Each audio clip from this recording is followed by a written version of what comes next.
नमस्कार। एक खास मुलाकात में आपका बहुत बहुत स्वागत है और मैं हूं सुरेश झा। आज हम खास मुलाकात कर रहे हैं दिल्ली बार काउंसिल के सदस्य प्रशांत शर्मा से और इनसे हमारी बातचीत होगी कि बैंकों से जो लोग लोन लेते हैं और किसी वजह से चुका नहीं पाते हैं, उसके बाद जो उनके साथ होता है वो इंतहा हो जाती है, क्योंकि बैंक वाले लोन लेने के लिए यानी अपना कर्जा उतारने के लिए उन पर इतना प्रेशर करते हैं, बदमाशों से प्रेशर कराते हैं। थक हार कर जो लोन लेने वाला होता है, जो लोन नहीं उतार पाता है, वो बाद में उसको या तो सुसाइड करना पड़ता है या फिर वो ऐसा कदम उठाता है जिससे समाज शर्मसार हो जाता है। आज इसी विषय पर हम बातचीत करेंगे प्रशांत शर्मा से और इनसे जानने की कोशिश करेंगे कि जो लोग जो बैंकों से लोन लेते हैं, क्योंकि अभी कोरोना था, कोरोना के बाद जो हालात विदेश के अंदर हुए हैं वो किसी से छिपा नहीं है। लोग बेरोजगार हैं, लोग पास काम धंधे नहीं है और ऐसे में जिन लोगों ने बैंकों से लोन ले रखा है उनको लोन उतारना बहुत ही मुश्किल हो रखा है और वो लोन नहीं उतार पा रहे। तो ऐसे में जो बैंकों के जो गुंडे हैं वो उनको लगातार परेशान कर रहे हैं। तो उन गुंडों से कैसे बचा जाए, बैंक क्या कहता है, नियम क्या कहता है, रिजर्व बैंक का नियम क्या कहता है, इन तमाम विषयों पर हमारे साथ बातचीत करेंगे प्रशांत शर्मा। इनसे जानेंगे। सर, आपका बहुत बहुत स्वागत है हमारे चैनल में।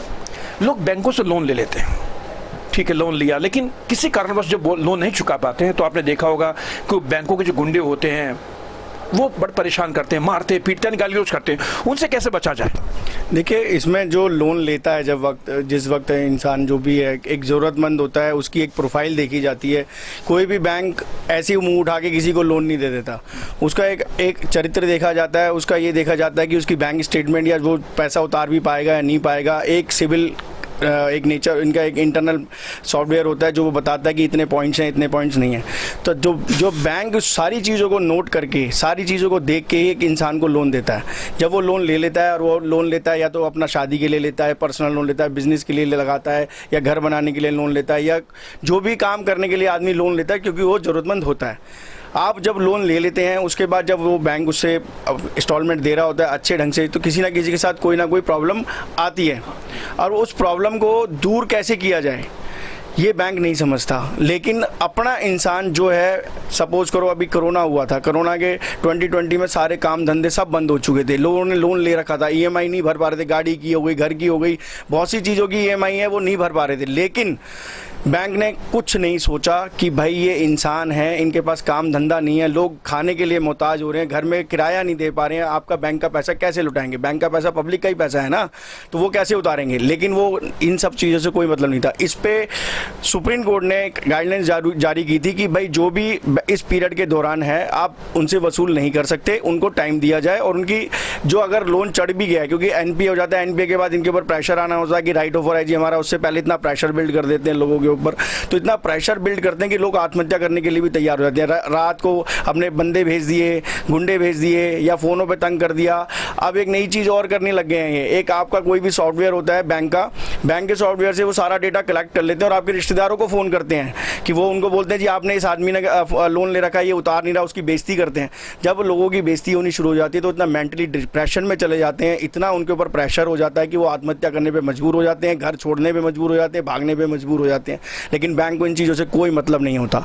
तो हमने इसके अंदर ये देखा है कि आप एक रूल है, आरबीआई का एक अपना एक रूल है, बैंकों का एक अपना रूल है। आरबीआई ने सबको डायरेक्शन दे रखी है, कोड ऑफ कंडक्ट दे रखा है कि आपको अगर 1 रुपया भी वापस करना है तो वो आप तरीके से वापस करोगे, लॉ से वापस लोगे, ये नहीं कि गुंडागर्दी करके आप वापस लोगे।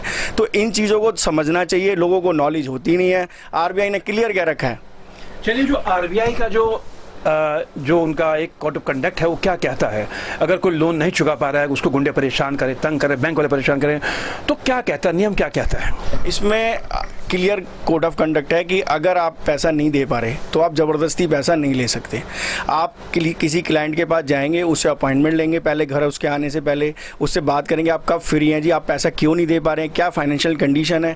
ये नहीं कि जाके उसके घर गए, फ़ोन उठाया, उसका फ़ोन तोड़ दिया, ज़बरदस्ती उसकी फैमिली को परेशान कर रहे हैं, पड़ोसियों को गाली गलौज कर रहे हैं, उसको गाली गलौज कर रहे हैं, ऐसा कुछ नहीं है। क्लियर आरबीआई ने जितनी भी चीज़ें हैं इसके लिए एक लॉ बना रखा है बैंकों को कि आप ज़बरदस्ती रिकवरी नहीं कर सकते हैं। नहीं तो इसके अंदर पुलिस की भूमिका भी बहुत एक इम्पोर्टेंट हो जाती है कि अभी किसी को तंग करेंगे, परेशान करेंगे, गाली गलौज करेंगे, उसका क्षेत हनन करेंगे, तो जो पुलिस की भूमिका भी बनती है। क्या पुलिस ऐसे मामलों में इंक्वायरी करती है, पुलिस हस्तक्षेप करती है ऐसे मामलों में? बिल्कुल, इसमें पुलिस को हस्तक्षेप करना चाहिए, क्योंकि आरबीआई ने ये बोला हुआ है जितने भी अब आउटसोर्स बैंकर रखोगे या बैंकर रखोगे रिकवरी के लिए, तो उनको 100 घंटे की एक ट्रेनिंग दी जाती है, जिससे आरबीआई को एक सर्टिफिकेट देती है कि ये आदमी जो है पूरा ट्रेन है, इसको पूरी नॉलेज है, हर तरीके का इसको पता है कि कैसे क्लाइंट से डील करना है, कैसे कस्टमर को डील करना है। ये सारी एक ट्रेनिंग में दिया जाता है 100 घंटे की। लेकिन जो आउटसोर्स लोग होते हैं, जो बैंक रखता है, सस्ते मंदे लोग रख लेता है, वो उनके पास कोई ट्रेनिंग सर्टिफिकेट नहीं होते। अगर कोई हमारा जो क्लाइंट है या जो भी जो प्रताड़ित लोग हैं, जो भी हमारे हैं, वो आप 100 नंबर पे कॉल करके उसका आइडेंटिटी और उसकी 100 घंटे की ट्रेनिंग का पता कर सकते हैं कि ये ले रखी है या नहीं ले रखी है। लेकिन अब बैंकों ने बाउंसर रखे हुए हैं, बदमाश रखे हुए हैं, तो उनसे कैसे बचा जाए, उनसे कैसे निपटा जाए? पुलिस की कैसी भूमिका होगी, पुलिस क्या कर सकती है, नहीं कर सकती है? कोर्ट आदमी जाएगा तो कोर्ट के अंदर क्या कहेगा, तो कैसे निपटा जाए इन लोगों से? कोड ऑफ कंडक्ट क्लियर कहता है कि आप किसी के साथ बदतमीजी नहीं करेंगे। आरबीआई के अंदर क्लियर कट ये बातें हैं। बैंक को ये इजाज़त दी गई है कि आप किसी से ज़बरदस्ती रिकवरी नहीं कर सकते। उसके लिए आप पुलिस कंप्लेंट कर सकते हैं, कोर्ट में जा सकते हैं, उनके खिलाफ, बैंक के खिलाफ कार्रवाई कर सकते हैं। 100 नंबर कॉल करके आप बुलाइए पुलिस को कि भैया ये हमारे साथ बदतमीजी कर रहा है, ये गाली गलौज कर रहा है, हमारी इमेज खराब कर रहा है, तो आप उसके खिलाफ कार्रवाई कर सकते हैं। बैंक से पैसा लिया है, ठीक है लिया है, लेकिन बैंक ने पैसा हमारी इमेज को देख के दिया, हमारी इमेज बिगाड़ने के लिए वसूली नहीं कर सकता बैंक, तो उसके लिए कानून बनाया गया है। तो मैं आपके चैनल के माध्यम से ये कहना चाहूँगा कि अगर कोई भी लोग इस तरीके से प्रताड़ित है, आप इतने डिप्रेशन में आके खुदकुशी ना कीजिए। आप कानून को समझिए। कानून के इन जो मार्केट के अंदर बहुत लोग बैठे हुए हैं, बहुत सलाह देने वाले लोग हैं जो बैंकिंग का सारा प्रोसेस जानते हैं। अगर आप नहीं आता, आप नॉलेज लीजिए, नॉलेज लेने के बाद बैंक के खिलाफ आप कार्रवाई कर सकते हैं। चलिए साहब का बहुत बहुत धन्यवाद। ये थे दिल्ली बार काउंसिल के सदस्य प्रशांत शर्मा जो हमारे साथ बात कर रहे थे। उन्होंने बताया कि अगर बैंक से आप लोन लेते हैं, कर्जा नहीं उतार पाते किसी कारणवश से, और अगर आपको में ऐसे में बैंकों के जो गुंडे होते हैं, जो रिकवरी एजेंट होते हैं, अगर आपको तंग करते हैं, तो आपको कुछ करना नहीं है। आपको सिर्फ अपने अधिकार जानने, और अधिकार जानने के लिए आपको थोड़ा जागरूक होना पड़ेगा। और जब तक आप जागरूक नहीं होंगे, तब तक आप ऐसे ही यूं ही प्रताड़ित होते रहेंगे। ये था हमारा खास प्रोग्राम एक मुलाकात। आपको कैसा लगा, आप हमें अपने कमेंट्स के जरिए जरूर बताइए, ताकि आपके बताने से, आपके मैसेज देने से हमारा हौसला बढ़ेगा और हम आपको एक से बढ़कर एक जानकारी यूं ही देते रहेंगे, कोर्ट से संबंधित, पुलिस से संबंधित। यानी हमारा जो चैनल है, वो चैनल एक ऐसा चैनल है, वो आपको जागरूक करेगा, आपको अपने अधिकार बताएगा, ताकि आपको अपने अधिकार पता चल सके और इसके साथ ही आप समाज में भय मुक्त होकर जी सकें। कैमरा पर्सन हेमंत के साथ सुरेश झा, टॉप स्टोरी, दिल्ली।